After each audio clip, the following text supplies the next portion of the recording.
क्या आप भी अपने बिजली के बिलों की वजह से मेरी तरह से परेशान हैं? मैंने तो सोल्यूशन निकाल लिया है और आपको सोल्यूशन बताने वाला हूँ। आप सारी चीज़ें जो भी आपके घर में चलती हैं, मिसाल के तौर पर एसी है, आपका फ्रिज है, कूलर है, एलईडी है, जितनी भी चीज़ें हैं हमारे रोज़मर्रा हम लोग यूज़ करते हैं, वो चीज़ें भी वैसे ही यूज़ करते रहें और आपका बिल कम हो जाए 25%। और आज किस एपिसोड में आपको सारी इन्फॉर्मेशन दूंगा, क्योंकि मेरा ये आजमुदा है और मैंने कहा आप लोगों के साथ ज़रूर शेयर कर दूं। आपके घर में पड़ी हुई ये चीज़ सबसे ज़्यादा आपके घर में ज़्यादा बिजली का बिल आने का बायस बनती है। ये मेरे हाथ में बिल है जनाब, और पिछले महीने मुझे जो बिल आया था उससे ये बिल आया है 25% कम। कमी की वजह क्या है? मैंने ऐसा क्या किया था कि मेरा 25% बिजली का बिल कम हो गया। बिस्मिल्लाहिर्रहमानिर्रहीम, अस्सलाम वालेकुम दोस्तों, बहन भाई, कैसे हैं आप? उम्मीद करता हूँ ठीक ठाक होंगे, फिट फाट होंगे, खुशबाश होंगे। मैं हूँ आपका भाई जमशेद बदर और आप देख रहे हैं बिजनेस आइडियाज़ विद जमशेद बदर, यूट्यूब और फेसबुक चैनल। आज की इस महंगाई के दौर में इंसान सारे परेशान है, चाहे ज़्यादा कमाने वाला है चाहे कम कमाने वाला है, क्योंकि किचन तो वो पूरा कर लेता है, राशन तो वो पूरा कर लेता है, हालांकि इतनी कीमतें बढ़ चुकी हैं। लेकिन इसके बाद जो सबसे बड़ा मसला दरपेश है वो ये है कि जैसे ही हमारे घर बिजली का बिल पहुंचता है, हम सर पकड़ कर बैठ जाते हैं कि इस कदर ज़्यादा बिल, एक गुना नहीं, दो गुना नहीं, तीन गुना नहीं, चार गुना बिल ज़्यादा आ रहे हैं। और हर शख्स, चाहे वो ज़्यादा इनकम वाला है चाहे वो कम इनकम वाला है, सारे ही परेशान हैं। और पिछले महीने मेरा बिल काफ़ी ज़्यादा आया था और मैं भी परेशान हो गया था, लेकिन उसका फिर अल्टरनेट मैंने ये निकाला कि मैंने अपना जो इलेक्ट्रिशियन है उसे बुलाया और उससे मैंने सारी चीज़ों को एक बार रिव्यू किया हमने, और हमें पता चला जनाब कि कंजप्शन कहाँ कहाँ पे हो रही थी और क्या क्या चीज़ें हम गलत यूज़ कर रहे थे। तो इस महीने जो बिल आया वो 23% कम आया। तो मैंने कहा ये एक अच्छा एक्सपीरियंस था मेरा, और मैं आपके साथ शेयर ज़रूर करूं कि मैंने क्या क्या चीज़ें की जिसकी वजह से 23% बिल मेरा कम हो गया। जी, तो बात हो रही थी बिजली के बिलों की कि बिल इतने ज़्यादा क्यों आ रहे हैं। इसमें अपनी कोताही हमारी भी है, और महंगाई तो आपको पता है हर जगह पे मौजूद है, लेकिन इसे हम मिनिमम कर सकते हैं। आपके घर में जो पंखे लगे हुए हैं वो पुराने मॉडल के लगे हुए हैं, जो कि 120 से 180 वाट लेते हैं, जबकि यही अब जो टेक्नोलॉजी आ चुकी है, अगर आप AC प्लस DC पंखे लगवाते हैं जो कि सोलर पर भी चल जाते हैं, वो सिर्फ और सिर्फ उनकी कंजप्शन होती 50 वाट, और वो चलते भी बड़े शानदार किस्म के हैं। पुराने आप बेच दें कुछ कीमत पर और इसकी जगह आप नए वाले पंखे अपने चेंज कर लेंगे।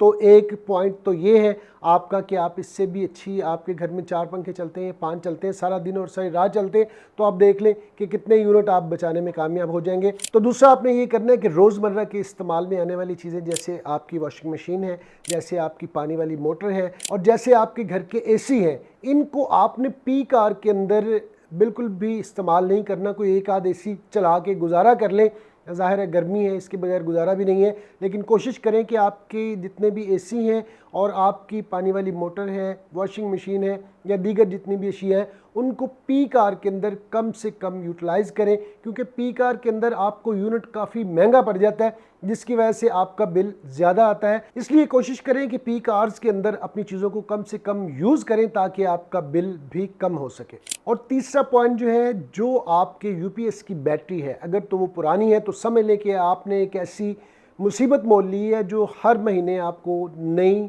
मुसीबत में डाल देती है।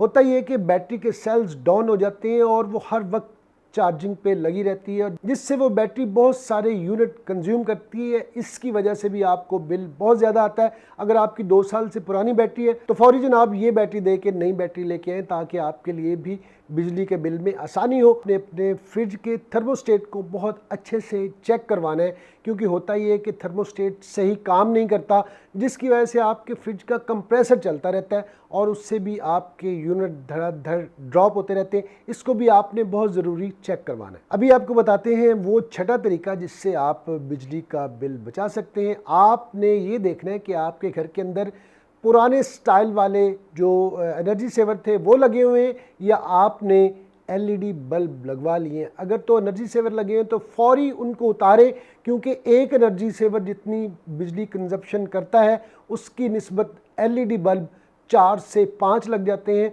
तो कोशिश करें पुराने स्टाइल वाले एनर्जी सेवर जितने भी आपके लगे हुए उन्हें उतार दें और उनकी जगह आप एलईडी बल्ब लगाएं। और एलईडी बल्ब आपने दूसरे वाला नहीं लगवाना, पिन वाला, आपने उससे चूड़ी वाला लगवाना है, क्योंकि उसकी कनेक्टिविटी पिन वाले से ज़्यादा स्ट्रॉन्ग होती है। इसलिए आपने चूड़ी वाले एनर्जी सेवर लेने, वो भी आपके बिजली में बिल का इजाफे का बायस बनते हैं। इसलिए आपने आज के बाद अपने घर के अंदर जितने भी लगे हुए हैं एनर्जी सेवर उतारें और एलईडी लगा लें। और सातवां जो तरीका है वो है सोलर पैनल लगवा लें किसी ना किसी तरह से। है तो महंगा, लेकिन आहिस्ता आहिस्ता करके आप लगवा लें और बिजली के बिल से जान ही छुड़वा लें तो ज़्यादा बेहतर है। अच्छा जी, इसके अलावा एक और चीज़ जो हमारे बिजली के बिल ज़्यादा आने का बायस बनती है वो है हमारे घर में पड़े हुए पुराने मॉनिटर या पुराने स्टाइल के टीवी। हमारी माएँ बहनें अक्सर ये कहती हैं कि मेरी बहुत सारी इसके साथ यादें जुड़ी हुई, मैंने अपने घर से इसे नहीं निकालने देना। तो उसे आप घर से ना निकालें, उठा के स्टोर में रख दें, क्योंकि वो बहुत ज़्यादा कंजप्शन करता है। उसकी निस्बत आप प्लाज्मा टीवी या जिसे हम एलईडी कहते हैं वो आप लगवाएं, उससे भी आपके बिजली के बिल में काफ़ी ज़्यादा कमी आएगी। अगर आपके घर में पुराने स्टाइल के एसी चल रहे हैं तो प्लीज़ उनको भी बदल दें, और आपके घर में पुराने स्टाइल का फ्रिज पड़ा है तो वो भी बदल दें, क्योंकि इन्वर्टर सिस्टम आ चुका है और इन्वर्टर आपको पता है जितनी उसको बिजली चाहिए होती है वो उतनी लेता है, जबकि ये डायरेक्ट उसी बिजली के ऊपर चल रहे होते हैं। जितने वोल्टेज स्टार्ट में लेते हैं उतने ही एंड तक लेते हैं। तो इन्वर्टर लगाने से भी आपके बिजली के बिल में काफ़ी ज़्यादा कमी आ सकती है। और जाते जाते आपको आखिरी पॉइंट भी बता देता हूँ कि आपने अपने घर में जो वायरिंग करवाई हुई है, या अगर आप घर बना रहे हैं तो आपने वहाँ पे 7-29 तार का यूज़ करना है। मोस्टली देखने में यह है 3-29 यूज़ करते हैं जब आप एसी, फ्रिज या इस तरह की कोई जो ज़्यादा लोड लेने वाली चीज़ें वो चलाते हैं, तो फिर आपकी वायर जो है जगह जगह से हीट होके वहाँ से जल जाती है, वहाँ पे जॉइंट लगते हैं और वक्त के साथ साथ वहाँ पे आपकी कंजप्शन उन वायरों के अंदर बहुत ज़्यादा हो जाता है। और कोशिश करें कि आप 7-29 की वायर लगवाएं ताकि आपको किसी तरह की परेशानी का सामना ना हो और बिल भी आपका कम आए। जाते जाते आपको एक और पॉइंट बता देता हूँ कि जिस जगह पर आप मौजूद हैं सिर्फ वहीं जगह पे लाइट यूज़ करें। और बाकी होता ये है कि हम एक कमरे से निकल के दूसरे कमरे में, दूसरे से तीसरे में जाते हैं, सबकी लाइटें ऑन करते जाते हैं और उसी तरह वापस निकल के अपने टीवी लॉन्ज में या ड्राइंग रूम में आके बैठ जाते हैं।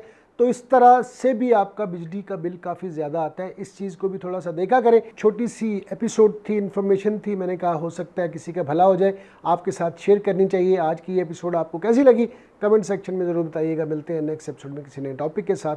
तब तक के लिए अल्लाह निगहबान।